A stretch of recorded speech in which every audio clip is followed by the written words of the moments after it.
Hello and welcome. I am Josh Widdicombe. For today, I'm the curator of a place of incredible artefacts and exhibitions, a place that stores the greatest thing on earth. This is my archive of pop culture.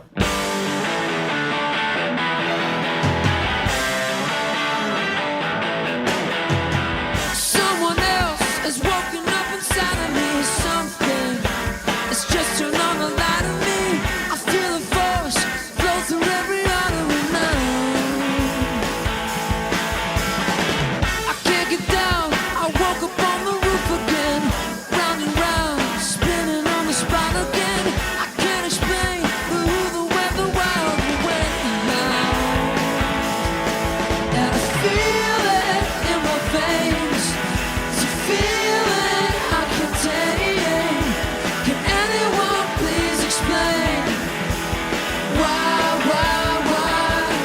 I'm bouncing off the walls, bouncing off the walls, bouncing off the walls, bouncing. I think it'd be good to start this episode before we go into the absolute height of the carnage of Spider-Man the musical by putting it in perspective. Spider-Man the film has been a great success, right? So why not? Because can you name any disastrous superhero films? Should I take you through them, actually? Please do, yeah. Do you remember Catwoman 2004? Halle Berry? Halle Berry, we've already mentioned her once, haven't we? She was Storm. She got the Golden Razzie Award of Worst Actress. You know the Razzies? Yeah, that's tough. I don't like them, do you? Oh, God, no, but I hate all of that. Do you know what? Full credit to her. She turned up to collect her own Golden Razzie. Oh, see, no, I really respect that. That is a classy move, isn't it? So if you don't know, the Razzies are the anti-Oscars for the worst of the year. And she accepts the award and she says, thank you for putting me in a piece of shit, god-awful movie. There you go. You've got to respect that, haven't you? You've got to respect that. You've got to respect it. Is she slightly shifting the blame on the movie there? No, I think to turn up, would you turn up if you won a Golden Razzie? No, I'd probably be very low indeed. I'd have to have a lot else going on that I felt successful about. That was the only awards do I was invited to all year. I think I'd probably swerve it. But if I had a sniff of the BAFTAs, Yeah. the ARIAs, the RTS awards, if I'd had a couple of other things. Would you feel confident now if you were voted the worst comic on the circuit? Would you turn up to that? No. I don't think I'm there. No, I don't think I'll ever be there. The bit I'd hate the most, Susie, would be the reference to me still being on the circuit. Oh. You couldn't cope in a club. I would be the worst comic on the circuit were I on it. Don't worry about that. Batman and Robin. Are you aware of Batman and Robin? So this was the fourth Batman movie of that. They started with the Tim Burton films with Michael Keaton. Do you know who Batman was in Batman and Robin? Was it George Clooney? It was George Clooney, yeah. Who was Robin? I don't know who Robin is. I haven't seen it, actually, because everyone said it's shit. Shit, yeah. George Clooney says, when I say Batman and Robin is a terrible film, I always go, I was terrible in it, because I was, number one. Also, because that allows you the ability to say, having said I sucked in it, can I also say that none of the other elements worked either? Yeah. You know, lines like freeze, freeze. So this is the baddie. Do you know who the baddie was? No, I don't. It was Mr. Freeze, played by Arnold Schwarzenegger. Sure, why not? He did a string of awful freeze-based puns. Oh, no. When he's in a physical confrontation with Batman, he says, "You're not sending me to the cooler." That was my semi-impression. I would say either go for it or don't. Yeah. That was Razzie-worthy. Okay, I'm not going to go for it. You're not sending me to the cooler. He also says at one point, "My condition has left me cold to your pleas of mercy." I'm not sure if that's a pun or just a bad line. I don't know where the play on words is there. I just think it's terrible writing. He walks in onto a load of partygoers. He could say freeze, but he doesn't. He says, "All right, everyone, chill. Come on. It's there on a fucking plate." Before attacking some prison guards, he says something. "Allow me to break the ice." Yeah, I mean, I don't mind that one, I've got to be honest. Sometimes a pun's okay. What does he say in the National History Museum? What's the main thing you think of when you walk into the National History Museum in that first hallway? Like a mammoth? A dinosaur, yeah. A dinosaur. He says, "What killed the dinosaurs? The Ice Age." Oh, yeah. Again, don't love that one. No. But I don't mind Break the Ice. You don't mind Freddie? But listen, before I slag off that film anymore, I want to say I was terrible in that movie. Yeah, you were terrible. Okay, You I was were. really bad at it. So allow me to say, so was everything else. There was also a lot of controversy because Batman's outfit had nipples. It was like unbelievably sexy, wasn't it? Yeah, well, I wouldn't go that far looking at it now, but I suppose it's George Clooney. But I think the aim was for it to be unbelievably sexy. We all know Little Nipples is incredibly sexy. And also Josh's nickname at school. I did have a friend at school called Tiny Tits. It was a boy, just to be clear. I was going to say that's how we met. Now, we join them. They've just had the casting issues. I can't even remember whether Evan Rachel Wood is still in it. I think she's back in it. I think it was the Okakoki. I think she was out and now she's back in. Okay. Brief spoiler, she isn't for long, right? Sure. But now they hit money problems. Fucking hell. So they've got the terrible theatre, the dead guy, the cast that don't really want to do it. Now they've got the money problems.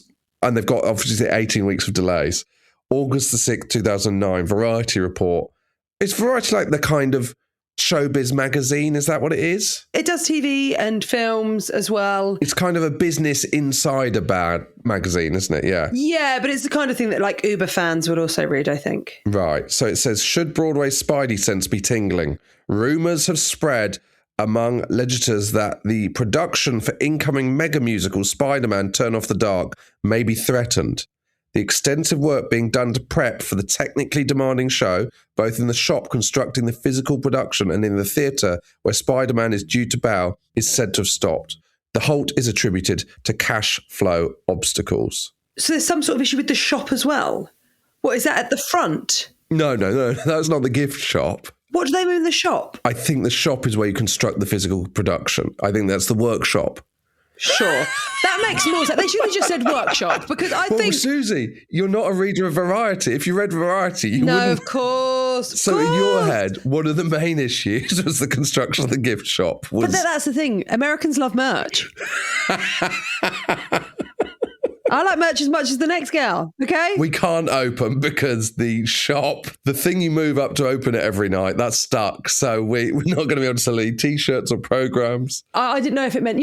have you seen the Harry Potter plays? No, I haven't, no. So when you go in, the theatre is dressed.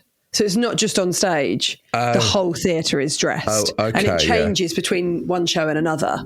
And I didn't know if it meant that, like the front of it. I'm trying to work out what they're doing though, because the thing is that have none of them ever been to the theatre? Because there is only so much you can do. I know. It's mental. There's only so much you can do. People can fly, sure. You would have said that about the Frozen dress. Do you know what I mean? I think a quick change can be expected. Yeah. Do you want to know how bad the cash flow problems are? They're not that bad. They are $20 million short at this There's a man that earns too much money, am I right? I was joking. So the first thing they do, because they're basically putting a halt to production so that they can get more money in. Is tell everyone to bring their own lunch. Better than that, tell everyone not to show up. The actors are released. So Evan Rachel Wood, she's out again. Oh, yeah. And she's basically has to go back to the films that she's turned down to do MJ and go, Oh, no. can I get back in, please? So she tells Julie that she will still do Spider-Man when it happens. So that she's back on again. Despite reports to the contrary, Julie asks Evan to put out like a press release. And she does, saying that she will do it when it happens. Spoiler alert, she ain't doing it. I guess there is that fear, though, isn't there, after all the ups and downs, that it would be a huge hit. Well, that's the problem, isn't it? It's like, when do you walk away from the table? You've put so much money down. You're like, imagine if I walked away and I was the problem. It would be, is it going to be like a cautionary tale? Or is it going to be a great story about people persisting with an idea and pulling it off? Yeah, exactly. Because there's loads of those. There's 4 Weddings and a Funeral. I remember reading that in the edit, they were like, this is the shittest film ever made. Really? And then it's like changes everything for people in it and people who've written it and all that kind of stuff. But it's the same with Izzard, isn't it? In stand-up, people say, oh, it took 7 years to find their voice. The problem with that was, right, is when we were on the open mic circuit, there'd be people who you knew were terrible and you knew were always going to be terrible. Yep. And they'd say, but this is what happened with Eddie Izzard. And you wanted to go, yeah, but she's Eddie Izzard. Totally. That's the worst thing. You can't step away from the table. Is that what Evan Rachel Wood was thinking, is this going to be a huge hit that I've really stupidly walked out on, or am I sort of saving my bacon? But I don't know how big a deal, and you'll know this better than me, is being in a Broadway hit. I get it if it's a play, but if it's the Spider-Man musical... Well, I mean, she's already a big star, isn't she, Evan Rachel Wood? Yeah. I don't know. I guess it could move you into doing like a big filmed musical. Yes, Because yes. people know that you can do musicals. Yeah. The thing is with Broadway, and I know this because I've had a couple of friends that have done it, but if you're in a hit on Broadway, everyone goes. So my friend was in a play on Broadway, and one night Sarah Jessica Parker knocked on her door to say, well done. That's very presumptuous. You're like, well, I don't know you. Why are you back here? But it's just a given. Yeah. Like Frances McDormand came back. Like, I've got a few friends that have been in stuff in the States. Yeah. It's that whole craft thing of going, I'm really about my craft. I'm really interested. I really want to do theatre. I really want to be on stage. I really want to be in the moment. Yeah. And then lots of theatre people will come and watch you and film people. Yeah. And you maybe get shifted into a more interesting category as an actor because people go, oh, well, they did 3 months in... Spider-Man, Turn Off the Dark. Sure. I mean, I'm not sure that Spider-Man Turn Off the Dark would be that thing. But I guess if it won a Tony... It shows the difference in level of the act, doesn't it? That Sarah Jessica Parker's like, well, I go back and I say, I anoint the Queen. Do you know what I mean? Whereas, like, if I go to a gig, I think, should I text them or will that be a bit too presumptive? Is it weirder if I say I'm going? But who? Like another comedian. But like who? Who are you going to see that's not a friend? Yeah, no, but if I go and see a friend, I think, should I tell them I'm Oh, coming? I always text. What about if you went to see someone you didn't know? I probably wouldn't. I see enough comedy. And to be honest, when I'm going to see a friend, I don't want to go. I just feel I have to. No, when I went to see Dawn French, I DM'd her saying, I'm really looking forward to the show tonight. And then she invited me backstage. Well, I had the opposite with Dawn French. I did Cornwall on tour years ago, and then she just turned up backstage. And I was like, wow, it's Dawn French. Did you say her name 3 times in the mirror? Because I think she turns up in Cornwall. Yeah. No, but do you know what she didn't do? She didn't say, I'm Dawn. I think even if I was Barack Obama, I'd still say, I'm Barack. I think if you start saying I'm Barack. I think people are going to ask questions. Yeah, I think so. But it was a great honour when she came back. Anyway, we digress. So the show is basically estimated to cost $37.5 million. Oh. So you see why they spent $1 million on the net. They're just like, fuck it. Throwing good money after bad, sure. And separate to this, they need extra money to convert the theatre as well to appropriate space for production and to turn it back afterwards. So it's basically, they've raised half of this, but like they haven't got there. And that's combined with the renovations. So they're basically in $6 million of debt, these Hello Entertainment, which remember are the company, the guy they brought in who died. So Yeah. Lion King came in at 30 million, Shrek 34 million, but they've got Disney Yeah. and Shrek respectively backing them. Marvel have put in no money. Marvel have just said you can do this, but they haven't invested any money in it. It's completely backed by investors. And whose idea was it again? Tony, who's no longer with us. I think it was Marvel's idea, yeah. So they need to bring in a new person to run this, right? And by August 2009, Bono ropes in a guy called Michael Cole, who is basically going to do the job part-time. Because that's what it needs. It needs someone that's 50% there. I could do it as a side project. Yeah, of course. Yeah. So he is an impresario. Basically, he is the guy that's revolutionized bands touring. Right. So he did Rolling Stones, U2, The Who, Pink Floyd. He's known as the Howard Hughes of rock and roll. And by December, he's got all the money. It gets restarted, right? And 7 months later, after the theatre's just been dark for 7 months, the build starts again. It's mad. The theatre's just sat there for 7 months with nothing going on. That must cost loads. So March the 8th, 7 months after, they start the build again. Do you want to have a guess what also happens on March the 8th? Evan Rachel Wood severs ties with the production. And is that it now for Evan Rachel? Thank the Lord, that's the last time we will be talking about whether Evan Rachel Wood is going to play MJ. Because it does feel like quite a saga. It really does. There is a nice aside on this, which is Glenn and Julie, the writers, they find the new MJ's a 19-year-old Broadway veteran. What a phrase. Yeah. Jen Damiano and Bono almost misses her audition Because he was trying to get a Chewie back from somewhere. No, nearly. Glenn's like, why was he not there? And then he finds out later when he sees a picture of him at the White House a couple of weeks later with Barack Obama at the same time. Sure. I think you've got to have your priorities. You've got to put Obama above an audition. They could send a tape, couldn't they? Yeah, for sure. Let's just give you some more info on Michael Cole because he's quite a fun figure. So he was the producer of like all the Rolling Stones mega tours, the 1989 one, Steel Wheels, which was like the one that invented stadium touring as you see it today. Wow. He did that one all the way through. That was 89, all the way through to the $558 million grossing tour, Bigger Bang. Oh, wow. So Steel Wheels, I actually went to Steel Wheels because my family went. It was like a really famous tour. But in 89? We went in 1990. So you would have been, what, 8? 7. Oh, 7. Yeah, pretty cool. Am I right? Sure. I'm not in the geek sure. chorus. And there was profitability. It grossed nearly $100 million. No one thought tours could do that. And he basically came up with that and changed the whole thing, right? And he does this thing where he ends it with a pay-per-view, and he wants to do it in Vegas. So where it'd be televised and pay-per-view. Yeah. I remember pay-per-view. But he can't do it in Vegas. No one wants to do it. So he does it in Atlantic City in a 16,000-seater convention centre. Who do you think of in Atlantic City? Who owns it? Your friend of mine, Donald Trump. He has to do it through Donald Trump. He's like, how the hell am I going to tell the band about this? They go, look, this is all great, but we don't want to be affiliated with Donald Trump. Yeah. Even in 1989, 1990. Yeah, I get that. They go, don't want to be affiliated with Donald Trump at all. Screw you. And he says, look, I'll control him. Don't worry. Oh, He no. won't be on site. So they sign the contract. Donald agrees. He won't be on any of the promotion except in Atlantic City. The Stones have such power those days, right, that they've got a slot on the evening news at 6:40 to promote it, right? And at about 5 p.m, where they're doing it in the press room, Cole gets brought through and Donald Trump is in there giving a press conference in the press room. And he basically tries to get rid of him, fails. This happens like a few times. He says, go. Donald Trump says yes, he leaves, he comes back, he's still there, right? At which point, Keith Richards, when he goes to tell him, pulls out his knife, slams it on the table and says, what the hell do I have you for? Do I have to go over there and fire him himself? One of us is leaving the building, either him or us. Now, I'll go do it. Don't worry, says Cole. So he goes over and he says, you and Marla, who's his wife at the time, you've got to go. You're fired.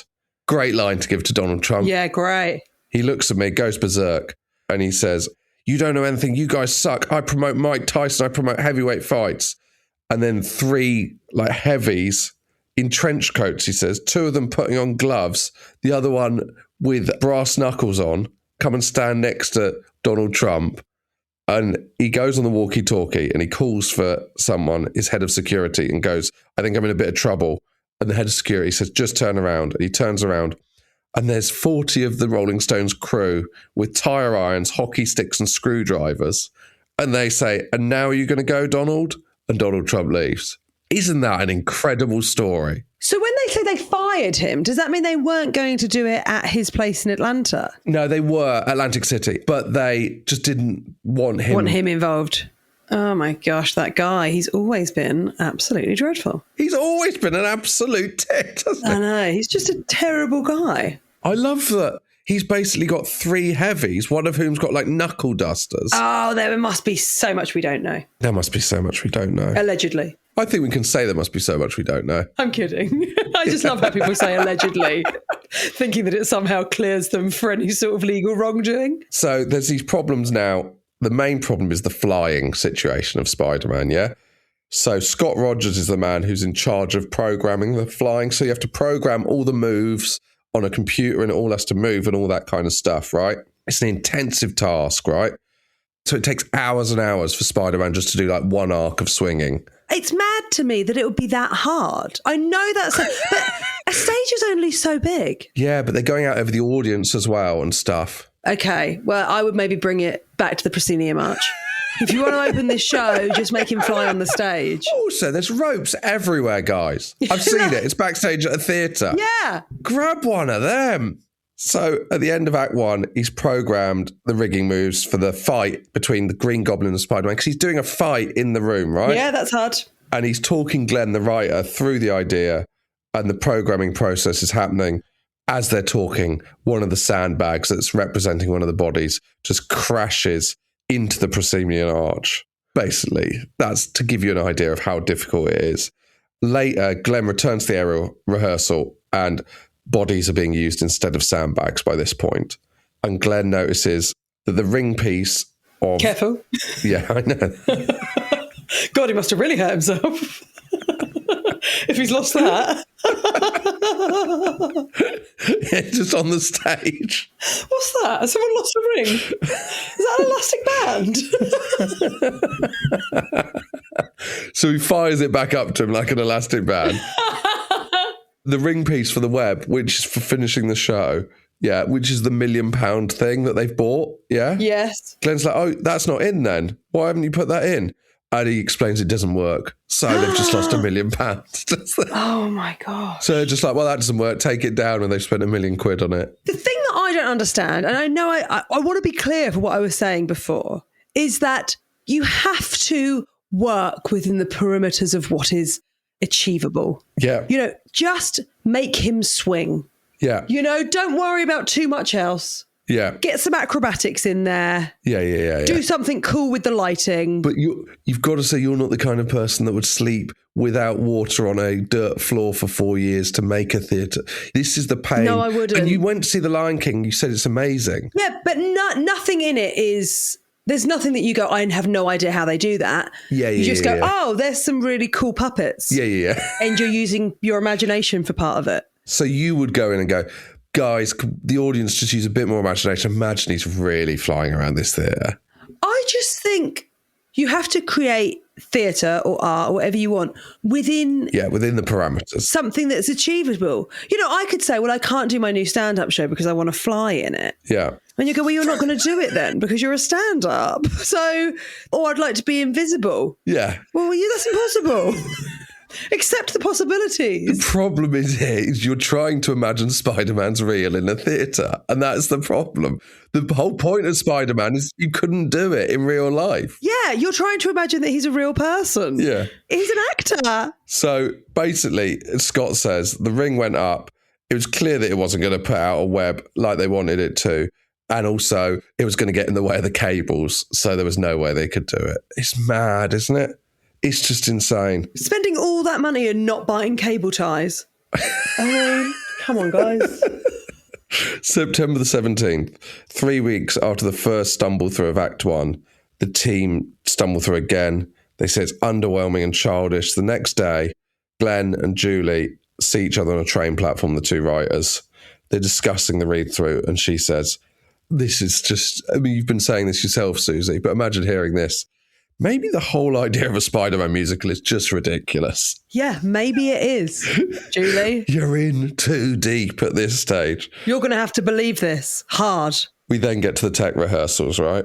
Julie's vision was that the first 4 dancers would start swinging out as soon as the wall is lifted, yeah? What, like the safety curtain? Presumably, yeah. Stage manager says you can't allow it because if there was any issues with the cords and one was to release before the wall was lifted, a dancer would hit the wall at 50 miles an hour. They're brown bread. Sure. He's got an incredible amount of experience, this guy. He's called Randall. Spider-Man, he uses his 10-minute breaks to go out onto 43rd Street and just scream. Oh, my God. Wow. America is another place, isn't it? It's so awful, the Spider-Man production, that he's just like, I'm just... Going to have to nip outside. and just scream. So they're doing this tech rehearsal block through, right? After 4 days of the tech block through, for each hour of tech, they realise they are getting through 42 seconds of the show. Can you imagine that experience? And then the injuries begin. So Brandon Rubendahl was one of the dancers, right? So obviously they have dancers for the Flying Spider-Man because you can have proper dancers doing that. You don't need to have the main actor because he's in a face-covered situation. Yeah, of course. He's the one that's achieved the big jump, which is the show's signature moment. And it involves him kneeling, being elevated on top of a 20-foot high ramp at 45-degree angle with 2 cables attached to his hips. He then does a flip from this height and lands in the crouching position at the front of the stage. That is incredible, right? Yeah. He's then hoisted backwards and does a backward somersault onto the ramp, which by this point has been lowered from 45 degrees to 20 degrees. Okay. So that's the big moment, right? On the morning of September the 26th, he does the first part of the jump as expected. He goes to the second part of the jump and the ramp hasn't lowered quite enough to 20 degrees. And he swung backwards and slammed into it. And he breaks his toe, causing a hairline fracture in his foot. I mean, I thought you were going to say much worse then.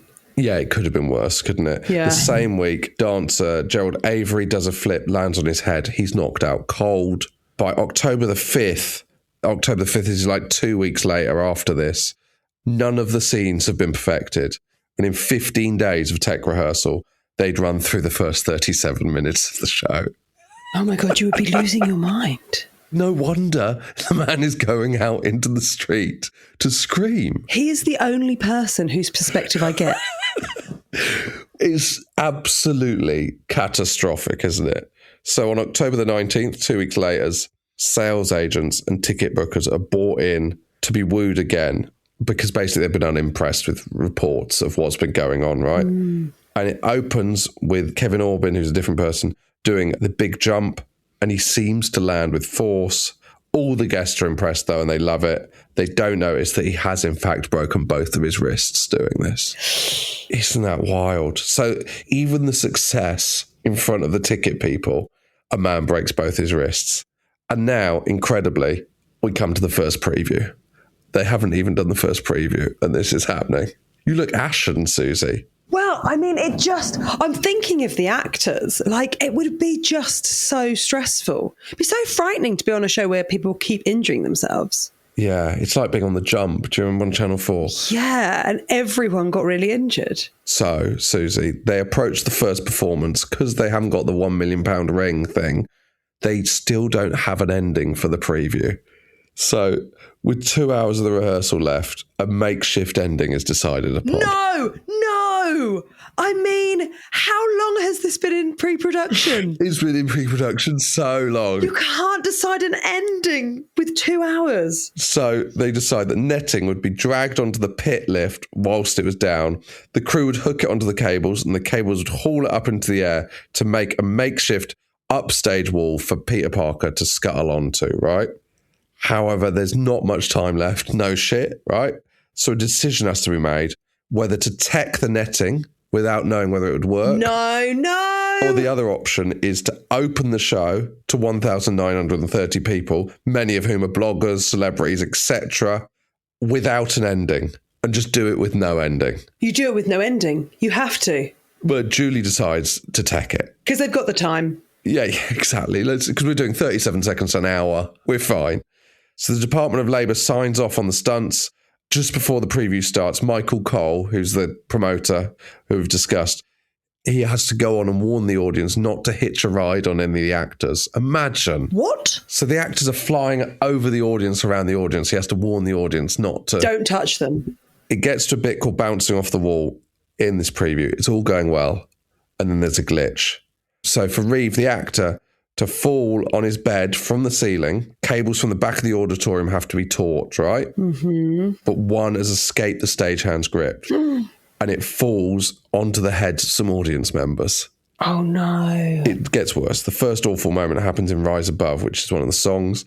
The emotions of the audience are lifted, they're buying it, and then the big jump is about to happen. And then they have to pause the show. Randall, the guy that goes outside to scream, he has to pause the show. And Natalie Mendoza, who plays Arachne, was supposed to ascend at the end of the song. Instead, she is suspended in midair and she can't move. And she's just suspended there for 8 minutes. And they just have to wait while she's suspended there. And then in the final scene, Patrick Page, who's one of the actors, has to make up additional lyrics to the song whilst playing the piano so the crew can untangle some of the cables on stage. And then once the show resumes, there's an aerial fight between the Green Goblin and Spider-Man, and it goes smoothly, and the crowd love it. And then Spider-Man's poignant scene where he seems to almost reveal his identity to MJ is meant to play out, and he's meant to sling a web and soar into the sky, except he stops with a jolt mid-flight. Someone had accidentally leant on one of the emergency buttons that were placed backstage.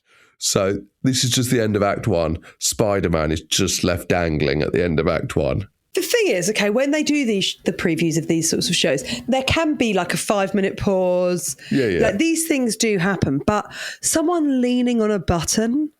I mean, guys, get your shit together. How long have you been in pre-production? You're going to have to start being able to do it with an audience. So after the interval, I mean, this is only to the interval. The show gets through to Act 2, and then there's another pause, and a frustrated member of the audience shouts out, I don't know about the rest of you, but I feel like a guinea pig tonight. And she's drowned out by booze, which then turn out to have started by Matthew James Thomas, who is the alternate to Spider-Man. I'm presuming the boos are booing her rather than booing the show. If you've taken a free ticket to a preview, you are kind of a guinea pig. They're paying. Like that's the audience are paying. Oh, well, you are kind of, if you bought tickets for a preview, you're lucky it didn't get cancelled. So eventually the issues get resolved. They get to the end. And Glenn and the team are genuinely pleased. They consider it a victory that it's only taken 3.5 hours. And they've got 6 more weeks of previews to get the show where they need it to be. 6 weeks of previews. Okay. A puff piece goes on CBS. They sell $700,000 worth of tickets. And there's a party that night and everyone feels relief and things are finally getting better. And then there become some issues with the plot the next day. It turns out that when Arachne is flying, people can't hear what she's saying.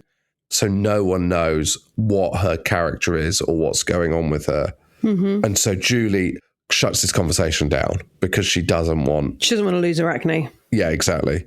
And Glenn goes to talk to Natalie Mendoza, who's playing Arachne, in her dressing room. She's feeling a bit woozy. And that's because she's got concussion from the first preview. Because fucking hell. Also, surely people are mic'd. You'd think, but I suppose if you're swinging, I don't know. Yeah, you just put it in your hairline, surely. Yeah, you'd think, wouldn't you? I don't know. She's got concussion because during the first preview, she was in the pit and something metal hit her on the head. And it turns out, I don't know what a carabiner is or a carabiner is. It's like a clippy thing that you'd use to... So someone just threw it into the pit and it hit her on the head. She does the second preview, but then her doctor advised her that she could be seriously injured if she continued, so she stops. Oh my gosh. There's another injury, Susie. It's fucking mad, isn't it? Yeah, go on, what happens now? Chris Tierney, who's the lead dancer, he started his slow motion run as Spider-Man, and then he falls off at the elevated bridge, which is a 30-foot drop onto the concrete floor of the pit. So basically, something's gone wrong with the cabling. The crew member in charge is meant to hook him up. So what's meant to happen is he goes to the back of the stage to get Chris's safety cable, then takes his headband torch from his pocket so he can see in the dark, take the end of the safety cable, click it onto the ring embedded in the floor. By the time Chris appears, the crew member was supposed to clip the other end of the cable onto the back of his harness, right? Mm-hmm. Then the floor rises, Chris starts running, and in slow motion to the edge of the floor, which is now 15 feet in the air, plus the 15 feet below the stage for the pit, is meant to fall in front of Spider-Man's eyes, and Spider-Man is supposed to lunge on the taut rope and is meant to hold in freeze frame like a comic book panel, right? Okay. Step 2 doesn't happen. He's been clipped onto his back, but he hasn't been clipped onto the back of the stage. And by the time he realizes it's too late, he tries to grab the stage, but couldn't. So he twists his body to avoid landing on his head, which would have killed him. And he instead lands on his back. It's fucking wild, isn't it? Natalie Mendoza's back from her head injury concussion. She's in the pit getting changed next to the costume, and Chris lands next to her. So the emergency team basically rip through his costume, apply a brace.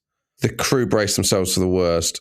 At that point, there's this voiceover going, "That's our show this evening. Thank you for coming," is announced to the very confused audience. Within an hour, an audience member has uploaded the incident to YouTube. Oh, no. The clip's on the local news. It's on the national stations. Chris never loses consciousness, but he does have a fractured skull, a punctured lung, internalized bleeding, 4 broken ribs, and 3 cracked vertebrae.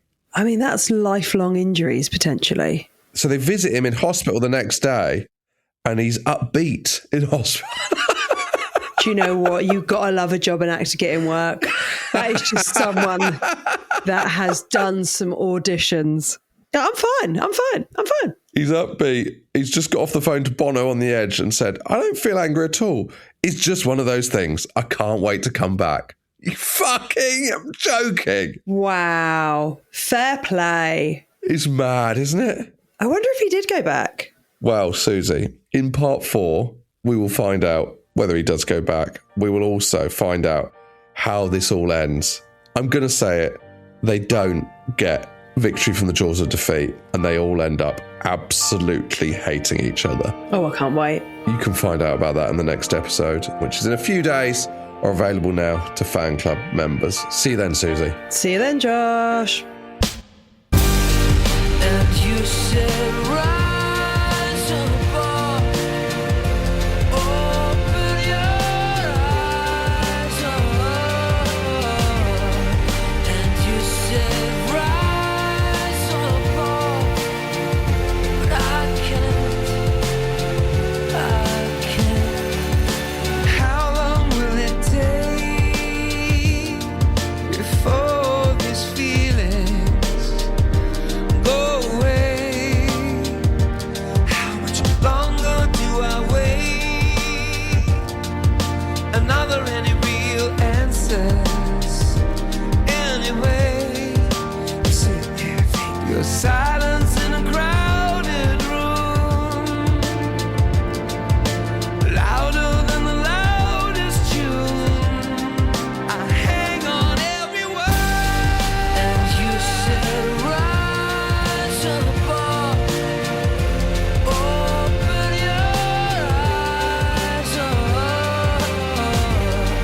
and you said, rise above, but I can't. I miss you and everything.